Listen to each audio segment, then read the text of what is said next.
नमस्कार, मी विनोद घाडगे. ABP माझाच्या या special कार्यक्रमात तुमच्या सगळ्यांचं स्वागत. खरं तर गेल्या कित्येक दिवसांपासून आणि काही वर्षांपासून ज्या सिनेमाची चर्चा होती, ज्या सिनेमाचा ट्रेलर कोट्यवधी लोकांनी पाहिला आहे, ज्या सिनेमातली गाणी अनेकांच्या प्लेलिस्टमध्ये आहेत, त्या सिनेमाची, अर्थात मी बोलतो शमशेरा, या सिनेमाची संपूर्ण टीम आता माझ्यासोबत आहे. खूप स्वागत तुमचं ABP माझामध्ये. Karan sir, Vaani and Ranbir Kapoor, thank you so much. सगळ्यात पहिल्यांदा ट्रेलर आणि आत्तापर्यंत तुमच्या सिनेमाचं जे व्हिज्युअल बाहेर आलं आहे, ती प्रत्येक फ्रेम खूप छान झाली है. जो यूनिवर्स आपने क्रिएट किया है, कमाल का है, और उसकी कॉम्प्लीमेंट मुझे सबसे पहले देनी थी. और अभी क्वेश्चन ये है कि ये जो करम से डकेत धर्म से आज़ाद, ही जी तुमच्या सिनेमाची लाईन आहे, ही लाईन तू मराठीमध्ये करू शकतोस, ट्रान्सलेट करू शकतोस? मेरी मदद करोगे? अच्छा, ओके.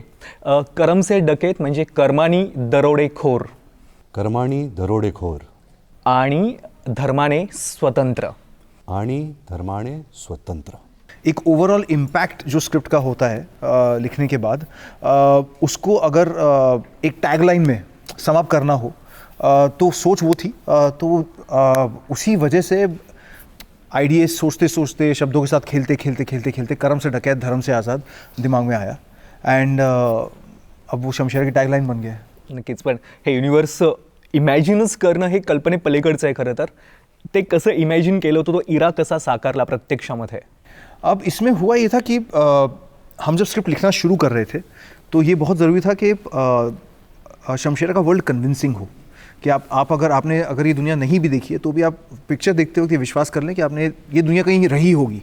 तो उसके लिए हमने रिसर्च किया था कि कौन सा इरा होगा, कौन सा साल होगा, प्री इंडिपेंडेंस होगा, अंग्रेज़ होंगे इसमें. लेकिन उस रिसर्च के बाद हमने जो दुनिया बनानी शुरू की, वो कम्प्लीटली एक फिक्शनल दुनिया है. स्टोरी कम्प्लीटली फिक्शनल है, कैरेक्टर्स कम्प्लीटली फिक्शनल है, लेकिन पूरा ये ध्यान रखा गया है कि ऑडियंसेस जब इस पिक्चर को देखें, उसको बिल्कुल उसी तरह एंजॉय करें कि जिस तरह ये एक real larger than life experience उनके लिए हो. नक्कीच. पण रणबीर, या दुनियेचा एक भाग होणं, या युनिवर्सचा एक भाग होणं तेवढं सोपं नाही आहे. जर तुझ्या आत्तापर्यंतच्या भूमिकांचा किंवा सगळ्या गोष्टींचा जर विचार केला, तर फुल ऑन ॲक्शन आणि वेगळाच रणबीर आमच्या समोर येतोय. सो तू काय सांगशील त्याच्याबद्दल? सबसे पहले तो ये बहुत ही अलग फिल्म है मेरे लिए. ज़्यादातर लोगों ने मेरे को एक किस्म के रोल में देखा है और शायद पसंद किया है उस रोल में.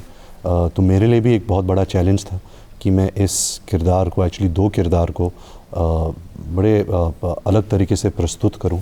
बट आई थिंक जो हमारी स्क्रिप्ट थी, हमारी कहानी थी, जो किरदार लिखे थे, जो करण और करण की वाइफ एकता ने लिखी है स्क्रिप्ट, जो उन्होंने जब मुझे प्रेजेंट किया, तो ऐसा लगा कि मेरा आधा काम तो हो चुका है. अगर मैं इस फिल्म के बारे में आपको बोलूं कि इस फिल्म की फ़िलॉसफी क्या है, तो ये कहानी एक ऐसे इंसान की है जो अपने लोगों के लिए, अपनी जनजाति के लिए एक शक्ति, एक ताकत बन जाता है. और उसका नाम सिर्फ उसका नहीं रहता, वो एक सोच, एक अभियान बन जाता है. एक ऐसा अभियान जो किसी भी कीमत पर उसे पाना फिल्म की कहानी है. मी तर खूप सारी हत्यारं बघतोय. जी. काय काय वापरलंस तू सिनेमामध्ये यापैकी? एक्चुअली ज़्यादातर जब एक एक्टर एक्शन फिल्म करता है, तो उन्हें बाइक मिलती है, स्पोर्ट्स कार मिलती है, मशीन गन्स मिलते हैं. इसमें मुझे घोड़े मिले, धूल मिट्टी मिली, और एक कुल्हाड़ी मिली. एंड आई थिंक वो कुल्हाड़ी ने मुझे बहुत पावर दिया फिल्म में, क्योंकि कुल्हाड़ी एक ऐसा हथियार है जो आपके बल से चलता है. ये कोई ऑटोमेटिक चीज़ नहीं है, इसमें कोई गोली नहीं है. तो आपकी जो स्ट्रेंथ होती है, आपका जो एक बल होता है, उससे चलता है. तो आई थिंक ये कैरेक्टर, ये जो किरदार में इसने बहुत योगदान दिया है, ये कुल्हाड़ी ने. और ये शमशेरा का एक ट्रेडमार्क बन गया है ये कुल्हाड़ी. और ये फिल्म में भी कुल्हाड़ी की एक कहानी है, वो कहाँ से शुरू होती है और कहाँ ख़त्म होती है. अच्छा. वाणी, जसं यांनी सांगितलं की याच्याकडे खरं तर एखादी आपण ॲक्शन फिल्म म्हणतो तेव्हा बाईक्स किंवा रायफल्स, गन्स, या सगळ्या गोष्टी असतात. तुझ्याकडे या सिनेमात काय होतं? तुझी काय अपेक्षा होती एका ॲक्शन फिल्मकडून? मैंने तो जूते चप्पल भी एक्सपेक्ट नहीं करे और मुझे नहीं मिले. मैं नंगे पाँव ही थी पूरी फिल्म में. I don't remember. ज़्यादातर ये फिल्म में मेरे कुर्ते पहन रही है. हाँ, तो ना खुद की कॉस्ट्यूम मिली ना कोई. सो आई थिंक सुपर हिट गाने मिले, कैरेक्टर मिला, कमाल का कैरेक्टर मिला, और वही काफ़ी है, वही होता है, वही चाहिए होता है हमें. एग्जैक्टली. वही गाने के बारे में पूछने वाला था कि मिथुन, उनका म्यूजिक और कमाल के गाने हैं, हर किसी के प्लेलिस्ट में भी है. आपका फेवरेट कौन सा है? मुझे सारे ही पसंद है। आई थिंक सबका एक एसेंस अलग है, हर गाने का उसकी सिचुएशन अलग है जब वो आता है फिल्म के दौरान। बहुत ही सही राइटफुली बैठता है। फितूर मुझे बहुत फितूर। खूबसूरत लगता है। आई थिंक वो जिस तरह पिक्चराइज किया गया है जी, और just the way it's been shot, और her you know it's a very beautiful way of story telling, तो वो मुझे बहुत पसंद है, खास है। काले नैना भी आया नहीं है वो भी मुझे बहुत पसंद है। I also love the Shamshera title track a lot, जो आज रिलीज हुआ है, जो आज रिलीज हुआ है एक्चुअली, वो मुझे बहुत बहुत ज़्यादा पसंद है। लुक्स कमाल आहे तुमच्या सगळ्यांचेच त्याच्यातले, पण जेव्हा आपण शुद्ध सिंगबद्दल बघतो तर मला ॲक्च्युली जेव्हा मी ट्रेलर पाहिला आणि ट्रेलरमध्ये जेव्हा संजू सरांची एंट्री झाली तेव्हा मला थेट कांचाजीनं आठवला. म्हणजे इतका खतरनाक लुक त्याच्यामध्येही होता आणि आताही तो खतरनाक लुक तुम्ही घेऊन होता. असं ठरवता का की संजू बाबा जर असेल तर उनका लुक तो इतना खतरनाक रहेगा, ऐसा कुछ सोचा था आपने? नहीं, मतलब ऐसे मैं सोचता नहीं। मतलब हमने शुद्ध सिंह का कैरेक्टर लिखा एंड उसके बाद संजय सर का चेहरा दिमाग में आना शुरू हो गया, उसके बाद एक लुक बनानी शुरू कर दी। तो मुझे लगता है संजय सर की पर्सनालिटी जिस किस्म की है वो बहुत ही स्ट्रॉन्ग लुक्स कैरी कर सकते हैं। मतलब उनके साथ आप काफ़ी एक्सपेरिमेंट कर सकते हैं। तो मेरे लिए सोने पे सुहागा था कि संजय सर ने पिक्चर के लिए हाँ कहा, और जो लुक मैंने शुद्ध सिंह की सोची थी जब उनके ऊपर डाली गई तो वो मतलब बिल्कुल चमक के निकले। तो उससे ज़्यादा मैं कुछ मांग नहीं सकता था। पण रणबीर, असं कधी टेन्शन येतं की गलती से भी कभी संजू 2 बनानी पड़ी तो ये जो लुक्स है कांचा चीना हो, अधीरा हो या शुद्ध सिंह हो, क्या होगा आपका? एक्चुअली अगर मुझे मौका मिले संजू पार्ट 2 बनाने, मेरे लिए तो बहुत बहुत एक मतलब खुशनसीबी होगी। मुझे बहुत कुछ मिला उस फिल्म से, बहुत प्यार मिला, एक ब्लॉकबस्टर फिल्म मिली। And I think Sanjay Dutt एक ऐसे इंसान है जो उन पर 2 नहीं कुछ 12 पार्ट्स या 20 पार्ट्स बन सकते हैं उनकी लाइफ के बारे में। कुछ ना कुछ बहुत कुछ है उनकी लाइफ में। You can play all 3 characters of the villains. Yes हाँ, शायद मुझे फिल्म में अधीरा, कांचा और शुद्ध सिंह प्ले करने का मौका मिले एक ही फिल्म में, तो काफ़ी मज़ेदार होगा। वाणी यांच्यासोबत काम करताना तुझ्यावरती प्रँक वगैरे झाले असतील, त्रास दिला असेलच? किसी की मजाल ही नहीं है कि कोई मुझे नहीं, हम प्रैंक बहुत कर प्रैंक्स सके। खेलते थे इस पे, लेकिन मजाल इसलिए बोल रही कि उसको अब तक नहीं पता हम प्रैंक्स कर रहे थे। तो मैं और पर इतने सैड प्रैंक्स है, इमेजिन नहीं, पता ही नहीं चल पा रहा कि प्रैंक था भी। सैड आपके लिए, लेकिन मैं और करण बहुत मजे लेते हम थे, मजे ले रहे थे, हम हंसते थे कि हमने अपना काम कर दिया और मुझे इसको पता पता भी नहीं नहीं चला। चला, तो अच्छा ना, तो दिल में ना चोट लगी और हमारा हमें मजा भी आया। हो गया। लेकिन आज कुछ बता सकते हैं उनको तो? हाँ, मुझे भी बताइए please, enlighten me with your prank. पता चलेगा। बहुत किया ना? कुछ छोटे छोटे चीजें करते रहते थे। हाँ, मैं इतनी परफेक्ट हूँ, पता नहीं है क्या ही सोच सकते हैं, पर नहीं वही सही कह रही है। हमारे प्रैंक्स उस कदर नहीं है जो हम कैमरा में बता पाएं। एक्चुअली सबसे बड़ा प्रैंकस्टर संजू सर था। संजू सर जितने भी सीरियस रहते हैं और स्पेशली इतने डरावनी कैरेक्टर्स प्ले करते हैं, बट ऑफ सेट वो इतने बड़े प्रैंकस्टर है, मैं आपको कह भी नहीं सकता। वो कॉन्स्टेंटली स्टंटमैन के साथ, जूनियर आर्टिस्ट के साथ, अपने खुद स्टाफ के साथ, जो हेयर मेकअप स्टाफ है उनको रोज़ एक नया भेज देते थे, उनसे एक सीन कराते थे, हम शूट भी करते थे। तो वो कॉन्स्टेंटली कुछ ना कुछ करते हैं, अपने आप को एंटरटेन करते हैं, लोगों को एंटरटेन करते हैं ऑफ सेट। जसं संजू सर आणि इतरांना तो प्रँक वगैरे केला असेल, तसा तुझ्यासोबत सगळ्यात जास्त प्रँक मला वाटतं डस्टने किया होगा.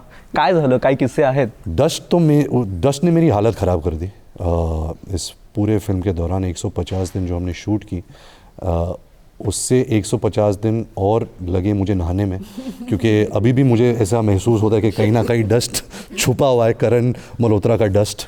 बट बहुत मुश्किल था, ये फिल्म मेरे लिए बहुत मुश्किल थी, क्योंकि एक एक्शन फिल्म थी, एक ऐसे किरदार थे जो मेरे से आसानी से नहीं आते, बहुत एंग्री थे, बहुत गुस्से वाले थे, बहुत एंग्स था इनमें, एक्शन बहुत था और बहुत ख़तरनाक एक्शन था। ऐसा एक्शन जैसा आपने कभी देखा नहीं है फिल्मों में, बड़े नए तरीके से, घोड़ों के साथ, ट्रेन में, क्लाइमैक्स, कुल्हाड़ी के साथ, हर किस्म का एक्शन था इस फिल्म में। मैं माउंटेन्स को क्लाइम कर रहा हूँ, वहाँ से एस्केप कर रहा हूँ, बहुत बहुत बहुत कुछ है इस फिल्म में। तो हर चीज़ इतनी एक नई एक्सपीरियंस रही है मेरे लिए।